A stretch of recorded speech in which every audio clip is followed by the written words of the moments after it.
안녕하세요. 네, 반갑습니다. 오늘 요즘은 날씨가 굉장히 좋습니다. 그죠? 제가 여름에는 올 여름 너무 덥고 길어가지고 여기 그 송연공원도 가고 싶지 않더라고요. 막 한 바퀴만 돌아도 땀이 얼마나 나는지. 또 제가 땀이 많은 체질이라 가지고 막 땀이 나면 그냥 닦는 것도 포기해야 될 정도로 땀이 많아요.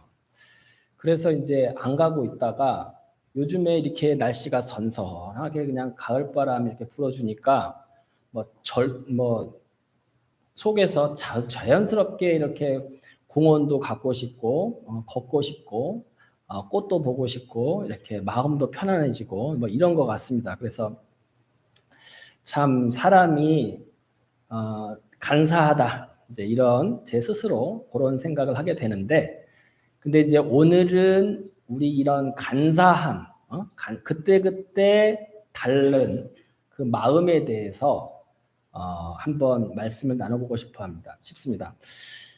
부처님께서 이제 하신 말씀 중에 어떤 말씀이 있냐면 두 번째 화살을 맞지 마라 이런 말씀이 있어요. 이제 그 구절을 쌍유타 니까야에 나와 있는 구절을 조금만 읽어드릴게요. 비구들이여, 배우지 못한 범부는 육체적인 괴로움을 겪게 되면 근심하고 상심하며 슬퍼하고 가슴을 치고 울부짖고 광난한다. 결국 그는 이중으로 괴로움의 느낌을 겪고 있는 것이다. 즉 육체적인 느낌과 정신적 느낌이다. 예를 들어 어떤 사람이 화살에 찔리고 연이어서 두 번째 화살에 또다시 찔리는 것과 같다. 그래서 그 사람은 두 화살 때문에 오는 괴로움 모두를 다 겪게 되는 것이다. 비구들이여, 그와 같이 배우지 못한 범부는 육체적으로 괴로움을 느낄 때 근심하고 상심하고 슬퍼하고 가슴을 치고 울부짖고 광난하기 때문에 이중으로 느낌을 겪고 그것은 육체적인 느낌과 정신적인 느낌이다.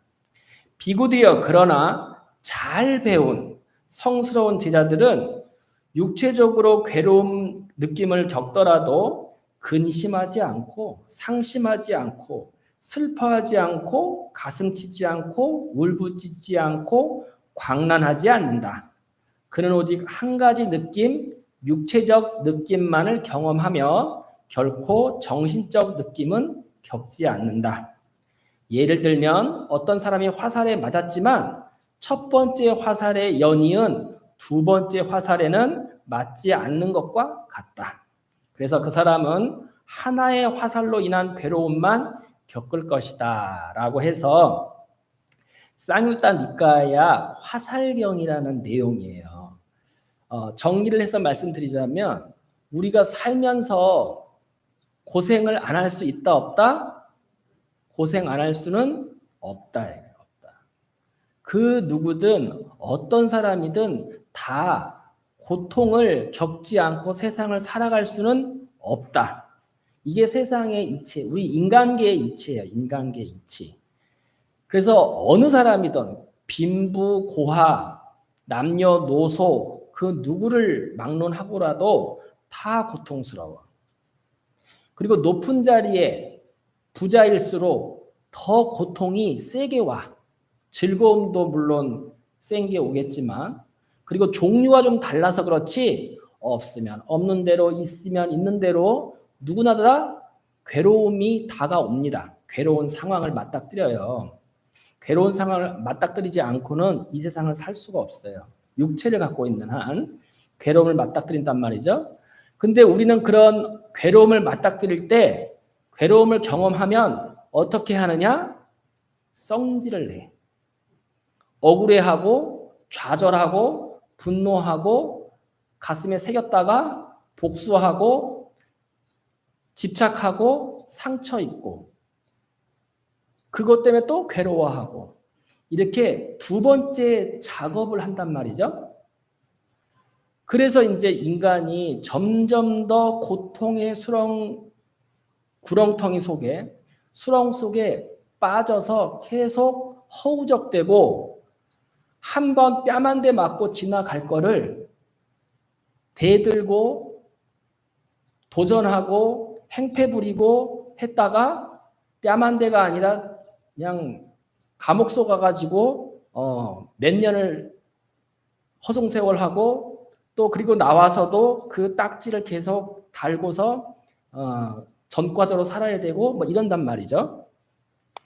그래서 이 두 번째 화를 내고 억울해하고 분노하고 하는 것은 순전히 내가 만드는 겁니다. 왜냐하면 상대방이 나한테 뺨 한 대 때리고 욕 한 번 하고 내가 어떤 뭐 상대가 있건 없건 어떤 고통을 겪을 때, 뭐 병이 들었던 뭐 어떤 식의 고통을 겪을 때 그 고통스러운 경험은 내가 어떤 고통을 겪었다 하는 순간 1분 30초면 겪은 고통이 말초 신경까지 다 전달되고 지나가 버린대요. 1분 30초면. 물론 이제 그게 반복해서 오기도 하겠지만 여하튼 한 번의 고통은 1분 30초면 내 온 전신의 신경망을 통해서 번졌다가 흩어져 버린대요. 1분 30초면. 그 다음은 무엇이 소설을 쓰느냐? 내 생각이 소설을 써. 기억으로. 내가 이렇게 당했다. 이런 소리를 들었다. 이렇게 억울함을 당했다. 이런 것을 가지고 이제 계속 곱씹으면서 억울해하고 분노하고 이제 복수하고 가만히 안 있고 실천에 옮기고 그러다가 더 큰 어려움에 봉착하고 된단 말이죠.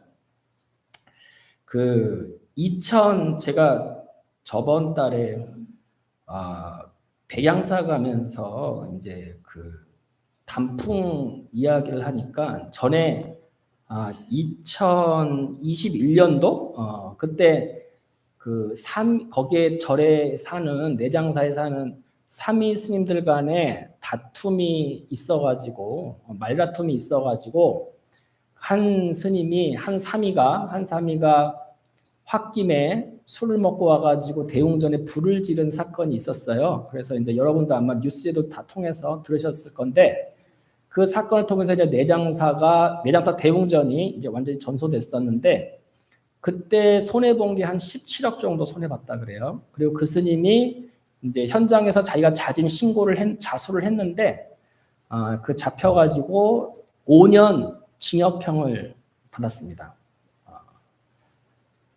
어떻게 스님이 그럴 수 있느냐? 이제 삼위들은 그럴 수도 있어요. 왜냐하면 뭐 스님들이 하늘에서 뚝 떨어지는 게 아니라 제가자가 출가를 해서 출가자가 되는 거잖아요. 3위 때는 출가한 지가 한 기껏해야 3년, 4년 요 짝이기 때문에 5년이 안 짝이라서 어떤 행동을 할 때 저도 경험을 다 했어요. 어떤 행동을 할 때 이게 출가자답게 하는 행동이 뭔지를 모르는 경우가 많아요. 누가 나한테 도반들끼리도 싸움 다투거든요. 머스마들끼리 있으면 안 다투겠어요? 수컷들이 있으면 으르렁 된단 말이에요. 싸워요. 근데 그게 보통 내가 져주면 계속 손해볼 것 같아. 그런 염려가 들어요. 그러니까 이번에 한번 내가 만만치 않은 놈이라는 걸 보여줘야겠어. 그래서 맞서 싸우는 거예요. 근데 큰절은 싸우는 게 쉽지가 않아. 싸울 장소도 마땅치 않고 그리고 누가 싸운다고 편들어주는 것도 아니고 근데 지면 안 될 것 같고 그러니까 어떻게?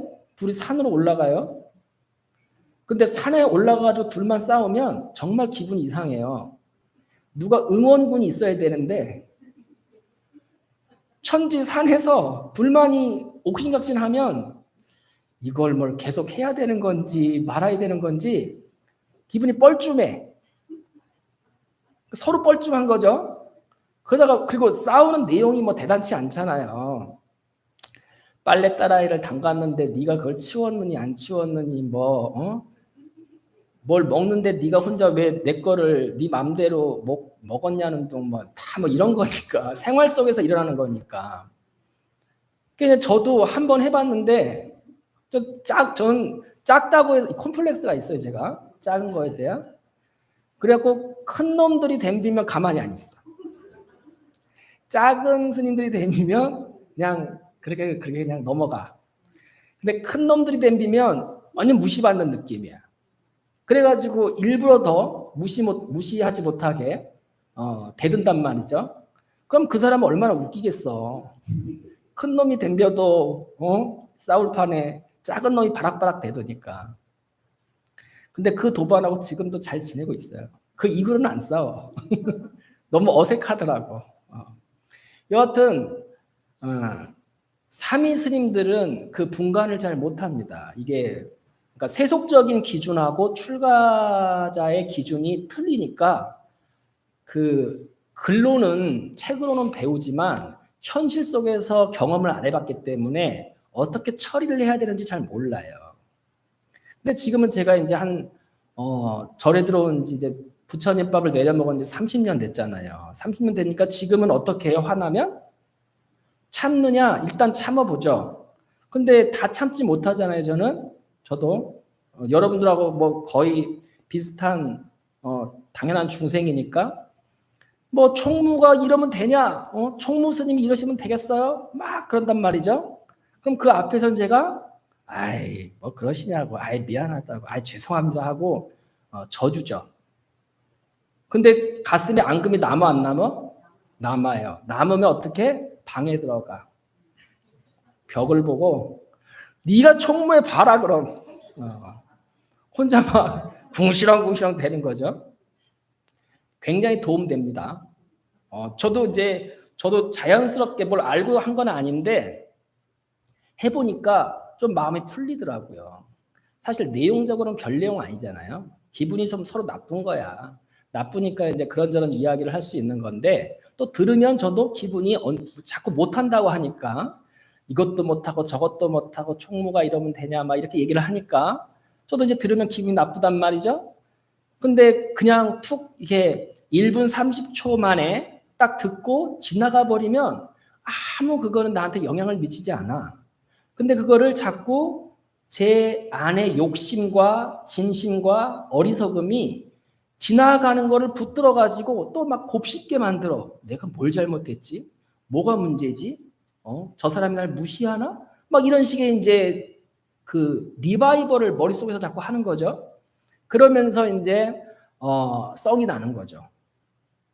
근데 그게 컨트롤이 안 되면 혼자, 왜냐면 상대한테 바로 해버리면 이제 그때는 다른 또 문제로 번지잖아요. 불길이. 그 다음 싸움으로 2라운드로 번지기 때문에 그렇게 하면 안 되고 그 앞에서는 충분히 져줘도 사실은 살아보니까 지는 게 아니더라. 훨씬 그게 나한테 이익이더라. 이거를 아니까 내 방으로 조용히 들어가죠. 그러니까 여러분들은 총무스님이 방에 들어가서 뭐 하나 이렇게 궁금하실 거 아니에요? 그런 거 해요. 투덜대고 막. 그래서 우리 사람의 어리석음이라는 게 괴로움을 한 번 받고 흘려보내야 되는데 그거를 붙드는 데 있답니다. 그래서 부처님께서 화살을 한 개는 맞을 수밖에 없어요. 그건 부처님도 맞았어. 부처님도 생로병사를 겪었잖아요. 부처님도 비난을 엄청 들었어요. 그때 다른 타 종교인들, 다른 사람들한테. 하지만 부처님은 듣고서 어떻게? 바로 흘려.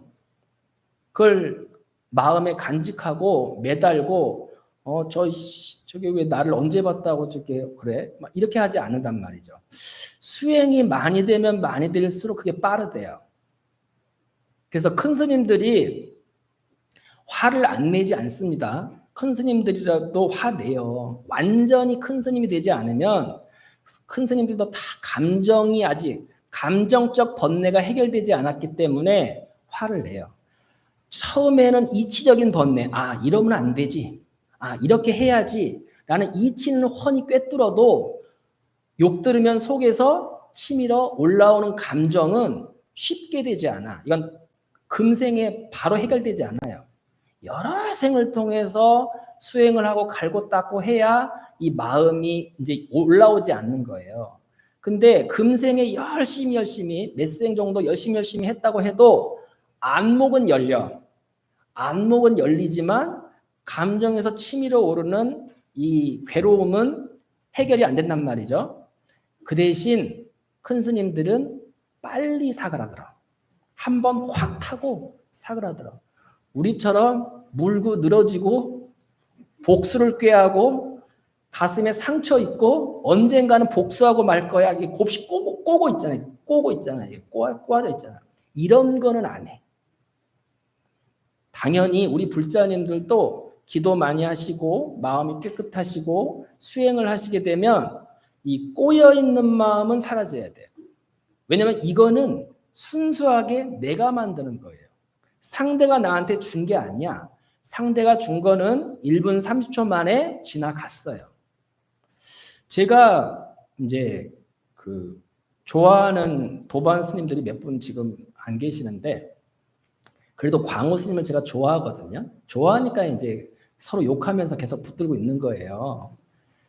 근데 사실은 이제 제가 그래서 그 신도님들 앞에서 광호 스님 허물을 얘기하면 막 겁나 신도님들도 좋아해요. 그래서 제가 더 하고 막 그러는데 그러면서도 이제 광호 스님의 장점이 여러 가지 있는데 그 중에서 한 가지가 뭐가 있냐면 이 스님이 남한테 싫은 소리 들으면 그닥 그렇게 그냥 물론 직접적으로 들은 거는 별거 아닌 이제 조금 가슴에 남기도 하는데 어지간한 거는 다 흘려보내더라고요. 특히 이렇게 악플 같은 거 달리잖아요. 악플 때문에 막 연예인들이나 막 유명인들은 엄청 고생하잖아요. 제가 이제 물어봤어요. 막 그 스님 막 몇만 명 이렇게 그 구독자가 되고 막 이렇게 선플도 달리지만 악플도 많이 달린대요. 그래서 악플에 뭐 별의별 내용 다 있어요. 뭐 이렇게 뚱뚱하냐, 뭐 이렇게 많이 먹냐부터 해가지고 뭐 부처님 말씀도 안 걸 가지고 막 네 마음대로 막 얘기한다는 둥 막 뭐 별의별 얘기가 막 다 있어요. 그 사람이 누군지는 모르겠지만 얼마나 아는지는 모르겠지만 그게 이제 제가 물어봐요. 아니 스님 이런 거 막 악플 받으면 열받지 않아? 근데 자기는 악플은 열받지 않은데요. 누군지도 일단 모르고 그렇게 잘났으면 네가 해보던가 이런 생각이 들어서 뭐 열받지 않는데요. 그래서 또 그런 면은 되게 성격이 쿨하구나 이제 이런 생각을 했는데 이 공부를 하고 수행을 하는 사람일수록 그것이 빨리 지나가야 돼요. 그걸 붙들고 있는 것은 순전히 자기 내면의 탐진치 만의 악견, 근본 무명, 근본 번뇌라고 하는 그 자기의 잘못된 업 때문에 그런 거예요. 업 때문에. 그래서 순전히 그거는 내가 만드는 거라.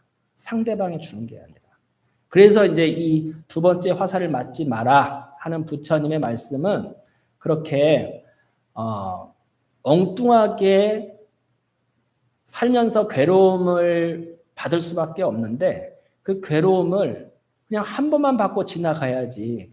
그걸 계속 끄집어 와가지고 또 맞고 계속하면 그것이야말로 정말 어리석은 게 아니겠냐 이렇게 얘기를 하죠. 이게 단순히 괴로움을 제거하는 것일 뿐만 아니라 이것이 사실은 수행이 이런 겁니다. 그래서 우리가 수행을 언제 어떤 식으로 해야 될까라는 것을 고민할 때 이렇게 하는 게 수행이에요. 그래서 우리가 그러면 두 번째 화살이 언제 날아올지, 즉 다시 말해서 내가 어떤 경험을 했을 때 그것이 어떤 생각으로 번질지를 무방비 상태에 있으면 놓쳐버리거든요. 그러면 뭐 운전하다가 갑자기 그냥 깜빡이도 안 켜고 껴들으면 화가 확 난단 말이죠. 나도 모르게. 반사적으로 우리는 그렇게 화가 나게 돼 있어요. 훈련이 돼 있기 때문에. 그래서 그렇게 안 좋은 일을 당했을 때 반사적으로 화가 난다든가 우울해진다든가 억울하다든가 안 좋은 감정에 휘말려 버리면 그 다음에는 이제 입으로 욕이 나가든가 뭐 다른 그걸 계속 곱씹으면서 막 억울해한다든가 속상해한다든가 이렇게 이제 번진단 말이죠. 그 타임 한번 어떤 일을 당했을 때 그 다음에 내 생각이 어디로 번지는지를 잘 놓치지 않고 살펴봐야 돼. 그래서 수행은 그때 하는 겁니다. 그때. 그러니까 초기에 화가 번지고 나면 이제 눈이 뒤집어져 가지고 쉽지가 않아. 근데 불씨가 딱 번지려고 할 때 그때 쫙 째려보고 있으면 불씨가 탁 꺼져요. 그리고 최소한 꺼지진 않더라도 연기만 조금 피우다가 지지부지 하다가 말아버려요. 확 타지 않는단 말이죠. 근데 우리는 어떤 억울한 일을 당하면 거기에다가 어떻게 생각의 기름을 부어버려요. 생각의 기름을 끼얹고 부채질을 막 해. 더 흥분을 한단 말이에요. 그러면 이 불이 점점 타버려요. 그 다음에 이제 감당을 못해요. 내가 내 성질을 감당 못해. 그게 습관화된단 말이죠. 그래서 모든 수행은 한 번의 화살을 맞았을 때 그 다음에 두 번째 화살을 어떻게 할 것인가에서 수행이 결정되는 겁니다. 무슨 말인지 아시겠죠?